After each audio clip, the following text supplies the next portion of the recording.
the mid game who are gonna be able to stand out. But this is it, guys. This is the first series, the big series of our 2-0 bracket between Indonesia versus Philippines. It is going to be RRQ Hoshi versus Fnatic Onic.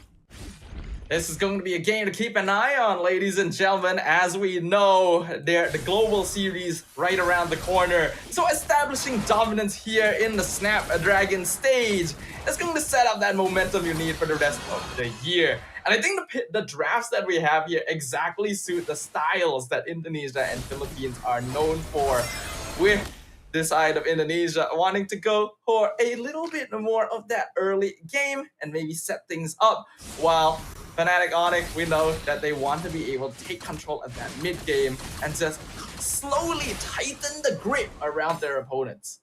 Agree, definitely. All right, so far, so smooth.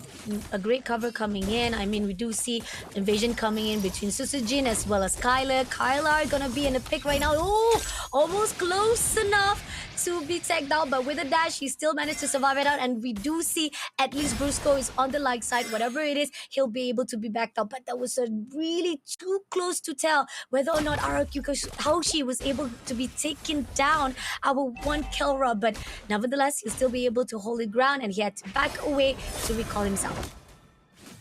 Sujin, it's expected that he's going to be putting a little bit more attention towards the gold lane here, but in the mid lane, Brusco taking quite a lot of damage himself. Oh, coming in, and now we do see the first fight coming in by Kurt, taking down Duran first. The attempts coming in from Duran try to shut down Fnatic Onic is not gonna be able to do so now. Edok and Vince gonna wait it out for Susujin to be actually hold it out, but this turtle is already in the hands of Kikon, and now they're gonna pushing in for the script itself. Kikon takes out Edok immediately with the Spirit of Alpha, now pushing straight away to the side of the one and only Susujin, but doesn't manage to put it. But that was already a good win with one kill on the side, as well as the turtle to be taken into Fnatic Onic. It is very much expected that Fnatic Onic should control the early game with an Alpha, Edith, and Gatot Kacha. It's a lot easier for them to take control of objectives, and they just have generally more damage compared to RRQ Hoshi. For RRQ, they gotta hold the early game and focus on giving as much farm to Rinse and Skylar as possible, with the Claude being the more obvious. That's why you're going to see a little bit more ganking towards the gold lane to make sure that Claude wins out against the Harith, because usually Harith is the winner here in this 1v1 lane matchup. Oh, that's totally agree. And here on out, we do see a 1v1 matchup coming in from Kurt as well as Duran. Airborne comes through, and now Kurt's trying to do it damage as much as he could. But I mean, you're talking about fighting off with Duran. I mean, a lot of the mobility-wise, survival and sustainability coming in from him. It's not going to be easy. Attempts coming in from the side of Kurt himself, but he's still not giving up. But he's got to be careful. Along the side of RRQ, it's going to be Susujin is just overlooking. And it seems that King Kong gets the input as well, and they will deny it as well. Now Rinse moving away as quickly as possible before being tagged out. At least a reposition is a good in favor coming in from RRQ Hoshi, but they really gotta hold off for a while because the aggression being put out by Fnatic Onic at the moment right now, it's really scary.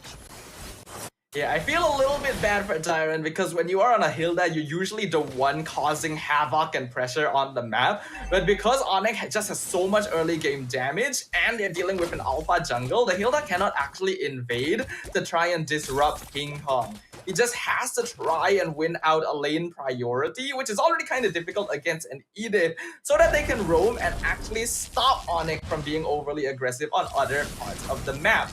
Unfortunately, Onic not really being stopped by that. They're going to start contesting the turtle against Sujin.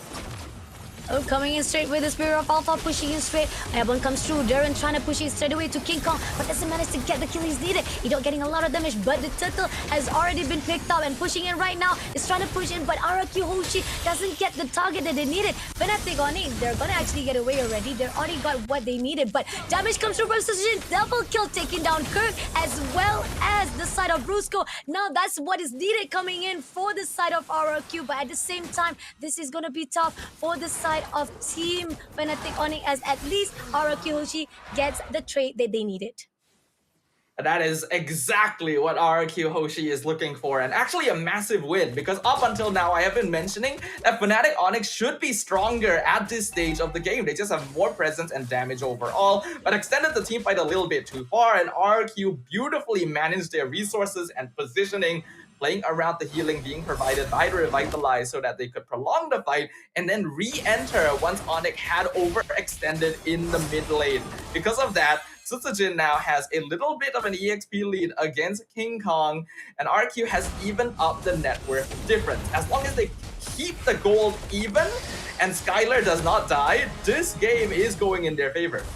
Agree, definitely. And a little bit stronger coming in from the side of Darren. This is where no matter how much you try to put out a potential to fight out with Kurt, it's still not enough. And going into the side of Susujin, I agree on the note that now he's actually in a very good advantage. Hopefully Hoshi can be potentially to cover and control the movement that they are required right now to move in into the mid game. And so far right now, we do see that Team Fnatic Onic is gonna actually try to team up right at the top, gonna actually try to give a lot of pressure to Skylar as well as Ido, but it will be denied instantly. Team Hoshi, really good grounding, really good coverage right now for both teams. It's really tie up for both of the teams right now. Yeah, like we mentioned, gold lane going to get a lot of attention to it, because if Onic can unlock Kelra and have him start gaining gold from assists, it accelerates their snowball so much further while stopping Skylar. But RQ not letting that happen. Oh, they're not letting it happen as well. They're contesting for the title as well. Darren coming in for the push of Brusco. Suspicion takes down and get the title instead. But at the moment right now, they will be trying to go in for the scrimmage. Not done yet. Going in for the push to the side of Rins. Rins had to pull away with Suspicion having so much damage to put out. They had to reposition, but it's a good move. Skylar almost been tagged out. Now Darren coming in for the backline. Dead matter to take down. This is Zaman Post coming through, and Rin takes down Kilra immediately. Now pushing on straight. Darren doesn't have much damage, and they had to pull away. A really good win, but Super Frizz comes along with the trade, and King Kong shuts down Sujin immediately with what cost they have. Even though getting the turtle is a 2 trades coming in from the side of Fnatic Onic, but Jiren, he seems like Kurt trying to get as much as kill as possible. He wants to go in for the push, but still, it was a good cause. They still managed to push away without any casualty, but the trade is still the same for Fnatic Onic as well as Philippine. Yeah, that trade initially looked incredible for RQ Hoshi. Again, beautifully managing their positioning, but this time it was them who prolonged the fight a little bit too far and underestimated the DPS. Oh, coming in for a fight as the moment right now, we do see Katokacha coming in, but at the same time, it's not going to pull anything with that Avatar Guardian. Team Fnatic Onic will be able to pull away for those fight, even despite the fact that RQ Hoshi was not being pulled in. But at the same time, RQ Hoshi, great position, great respawn-wise. So far, they know how to actually have a really good space between Fnatic Onic, and that's what is needed. Even on the ground-wise, they did manage to actually trade off between the 2 turrets from the top as well as mid lane. Here on out, Team RQ Hoshi, at least on the cover ground of the map, is still in their hands. Even though Onic was able to get some good kills in that previous fight, remember the win condition we mentioned. As long as RQ Hoshi keeps the gold somewhat even until the late game, they are actually in the lead. And the gold difference right now, very, very small. Only about 1,000 in favor of Fnatic Onic Philippines. In comparison, RQ will scale way better, and they're gonna play for that timing. Oh, they're gonna pay from starting. Avatar Guardian coming in for the push. At the moment right now, King Kong had to pull his, but so much damage coming in. But Skylar takes down Sprints immediately, and Riz shuts down Brusco. Kara been stuck in the middle, will be taken out by Ido with the Waves of Dragon. But King Kong trying to survive with the Spear of Alpha, trying to move away, but Riz taking out Kurt. And it's gonna be Darren to push in with the last explosion, shutting him down with the sacrificer kill. But that's needed already from the side of RQ, just to take down, getting the team wiped out. Desirable in RQ Hoshi hands. Fnatic Onic went for a slightly over-aggressive position around the Lord Pit. At this stage of the game, it's understandable. They still have control, they still have damage, but RRQ, I've been seeing their micro movements, and it has been very, very impressive the way that they're dodging Avatar the Guardian every single time, making use of iframes, and Edok as well, finding Super Prince in the backline and kicking him into the blazing duet, thereby funneling the entirety of Fnatic Onic into a small area where Skylar can do the most damage. He also now has the most gold in the game. RQ, with a 2k net worth lead now at 10 minutes, are very poised to take this game if Onic are not able to find an equalizer. Now let's see. They're gonna go in straight to the bottom side.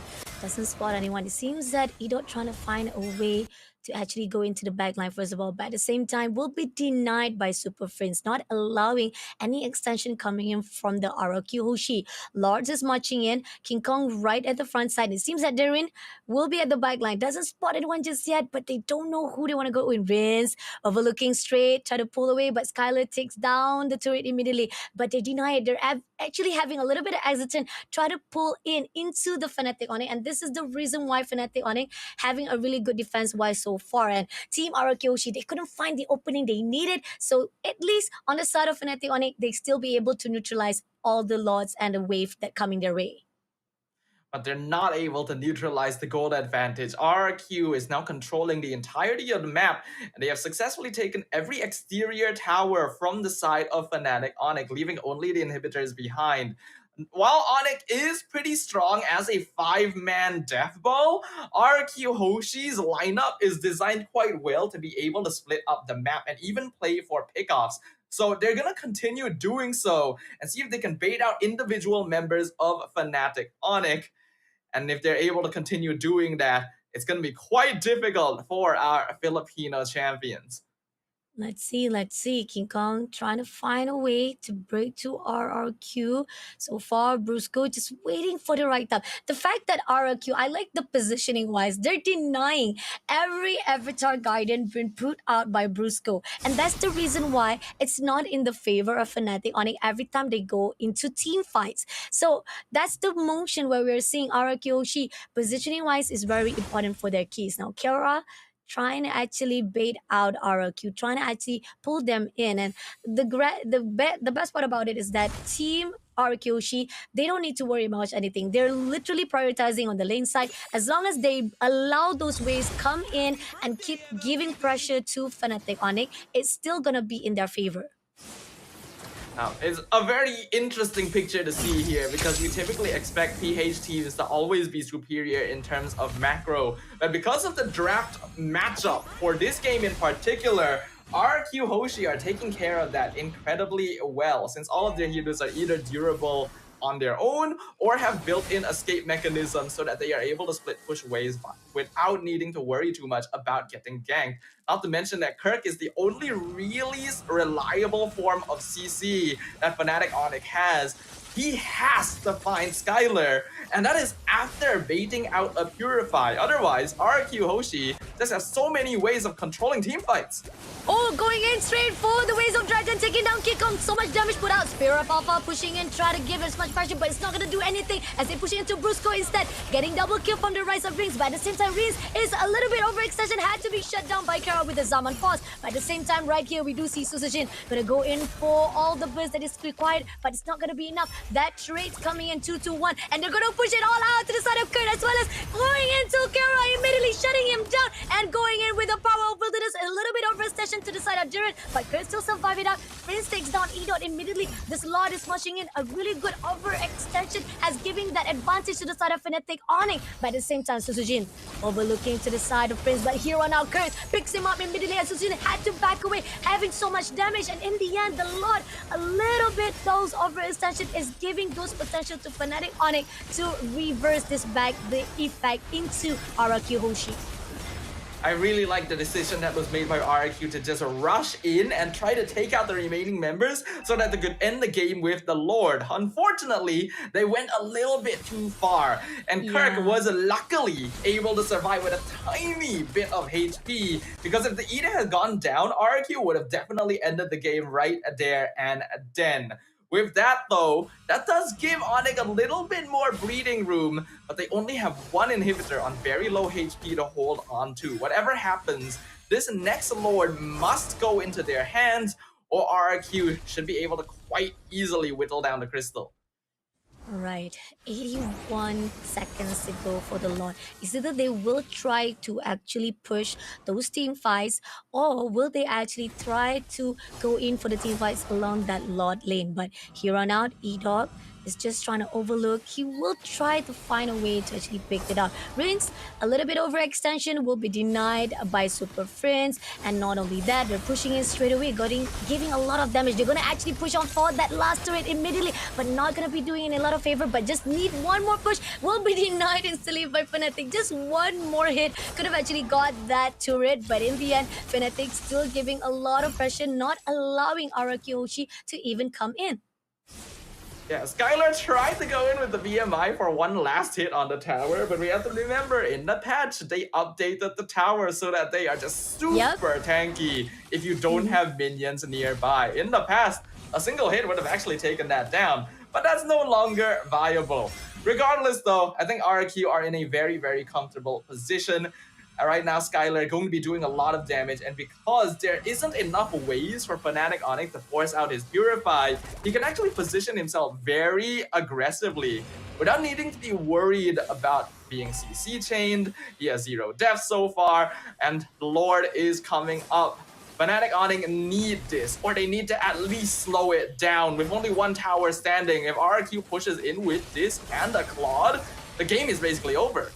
It is coming in right now. We do see King Kong trying to push into Durin, but at the same time, a little bit overextension coming to Edo with the Wings of Dragon. Didn't pick up anyone, but Skyler will be able to take down Kurt first of all, and getting double kill to the side of Brusco. Susujin take down Killer immediate, and King Kong, the overextension that was done by the side of Fnatic Onic, will be punished from Hoshi, and unfortunately, they will go in straight into the grounds of this site. Despite the fact Durin had to be sacrificed, but it's already a done deal for the side of Team Hoshi. They will be able to get this first game in the hands of Indonesia. An unexpected result, but one that we already considered